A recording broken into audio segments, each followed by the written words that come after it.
എല്ലാവർക്കും സ്വാഗതം. അപ്പോൾ ഇന്നത്തെ മെസ്സേജ് എന്താണ് എന്ന് നമുക്ക് നോക്കാം. ഫസ്റ്റത്തെ കാർഡ് കിട്ടിയിരിക്കുന്നത് സ്റ്റാൻഡ് യുവർ ഗ്രൗണ്ട് എന്നാണ്. അപ്പോൾ നിങ്ങളുടെ ലൈഫിൽ നിങ്ങളിപ്പോൾ അനുഭവിച്ചുകൊണ്ടിരിക്കുന്ന കാര്യങ്ങളിൽ നിങ്ങളുടെ എത്തിക്സും നിങ്ങളുടെ വാല്യൂസും കളഞ്ഞുകൊണ്ട് ഒരു കാര്യത്തിന് വേണ്ടി ഒന്നും ചെയ്യരുത് എന്നാണ് പറയുന്നത്. ലൈഫിൽ നിങ്ങൾക്ക് പല സംഭവങ്ങളും വരും. നിങ്ങളെ നന്നായിട്ട് കുലുക്കുന്ന രീതിയിലുള്ള സംഭവങ്ങളൊക്കെ ലൈഫിൽ വന്നാലും ഈ മല ഒക്കെ നമ്മൾ കാണുമ്പോൾ നമുക്കറിയാലോ, അതൊന്നും അങ്ങനെ കുലുങ്ങില്ല. അത് ഭൂമി കുലുക്കായാലും എന്താണെങ്കിലും ഈ മലകളൊക്കെ അങ്ങനെ തന്നെ അവിടെ നിൽക്കുന്നുണ്ടാവും. അടിവേരും കളയുന്ന രീതിയിലുള്ള എന്തെങ്കിലും സംഭവിച്ചാൽ മാത്രമാണ് അതിൽ നിന്ന് എന്തെങ്കിലും ഒരു ഇളക്കമൊക്കെ തട്ടുള്ളൂ. അല്ലെങ്കിൽ ഞാൻ അത്ര പെട്ടെന്നൊന്നും നമുക്ക് പൊട്ടിക്കാൻ പറ്റില്ല. അപ്പോൾ എന്നുള്ള രീതിയിൽ നിങ്ങളുടെ ലൈഫിലത്തെ സിറ്റുവേഷൻസിലും എല്ലാത്തിലും നിങ്ങൾ ആ രീതിയിൽ ഉറച്ചു നിൽക്കണം എന്നുള്ളതാണ് ഫസ്റ്റത്തെ ഒരു കാർഡ് കിട്ടിയിരിക്കുന്നത്. അതിപ്പോൾ നിങ്ങളുടെ ലവ് അഫെയർ ആണെങ്കിലും നിങ്ങളുടെ കരിയറിലാണെങ്കിലും ചില കാര്യങ്ങൾ നമ്മൾ ഉറച്ചു നിൽക്കണം.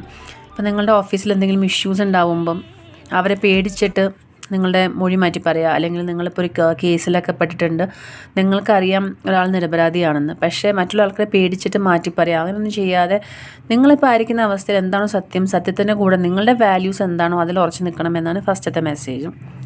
സെക്കൻഡ് കിട്ടിയിരിക്കുന്നത് നിങ്ങൾക്കിപ്പോൾ ഒരു ട്രാൻസ്ഫോർമേഷനിലൂടെ കടന്നു പോകുന്ന ഒരു സമയമാണ്. അപ്പോൾ നിങ്ങളുടെ ലൈഫിൽ ഒരുപാട് നിങ്ങൾക്ക് സംശയങ്ങളും കൺഫ്യൂഷൻസും എങ്ങനെയാണ് ചെയ്യുന്നത്, സ്പിരിച്വൽ ലൈഫിലേക്ക് പോകണമെന്ന ആഗ്രഹം നിങ്ങളുടെ ലൈഫിലുണ്ട്. ഒരു പക്ഷേ ഈ ടാരോ കാർഡ്സ് വായിക്കുന്ന ആൾക്കാർ അല്ലെങ്കിൽ അസ്ട്രോളജി അങ്ങനത്തിൽ പോകണമെന്ന ആഗ്രഹമുള്ള ആൾക്കാർക്ക് അതിനുള്ള സമയമാണ്.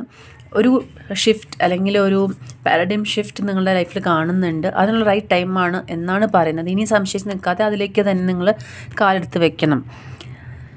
ലാസ്റ്റത്തെ മെസ്സേജ് എന്ന് പറയുന്നത് നിങ്ങളുടെ ഇതിപ്പോൾ നല്ല ചാലഞ്ചിങ് ടൈമാണ് നിങ്ങളുടെ ലൈഫിൽ കാണുന്നത്. അപ്പോൾ അതിൽ നിന്നൊരു മാറ്റം വരുന്നതിനായിട്ട് നിങ്ങളുടെ ലൈഫിൽ നിങ്ങൾക്ക് അറിയാം നിങ്ങളുടെ ടാലൻറ്റ് എന്താണെന്ന്. ഇപ്പോൾ ചില ആൾക്കാർ വിശ്വസിക്കുന്നുണ്ടാവും ഇൻറ്റ്യൂഷനൊക്കെ നന്നായിട്ട് വരുന്നുണ്ട്, എന്തുകൊണ്ട് എനിക്ക് ഇങ്ങനത്തെ ഒരു കരിയർ എടുത്തുകൂടാ, അല്ലെങ്കിൽ എംപത്തറ്റിക് ആയിട്ടുള്ള ആൾക്കാർക്ക് എംപാത്തിൻ്റെ കരിയേഴ്സ്, അല്ലെങ്കിൽ ഇങ്ങനെയുള്ള ആൾക്കാരെ സഹായിക്കുന്ന രീതിയിലുള്ള വളരെ എമ്പതിയുള്ള ആൾക്കാരായിരിക്കും. അപ്പോൾ അങ്ങനത്തെ ടാലൻസ് ഉള്ളവർ ആ രീതിയിൽ പോവുക. അപ്പോൾ നിങ്ങളുടെ ഇപ്പോഴത്തെ ഒരു സമയം എന്ന് പറഞ്ഞാൽ നിങ്ങളുടെ ടാലൻറ്റ് നിങ്ങൾ വിശ്വസിക്കുക എന്നാണ് യൂണിവേഴ്സ് പറയുന്നത്. എല്ലാവർക്കും ഈ മെസ്സേജ് ഇഷ്ടപ്പെട്ടു എന്ന് വിചാരിക്കുന്നു. വീണ്ടും പുതിയ ഒരു റീഡിങ്ങുമായിട്ട് നമുക്ക് അടുത്ത് തന്നെ കാണാം. Thank you for watching.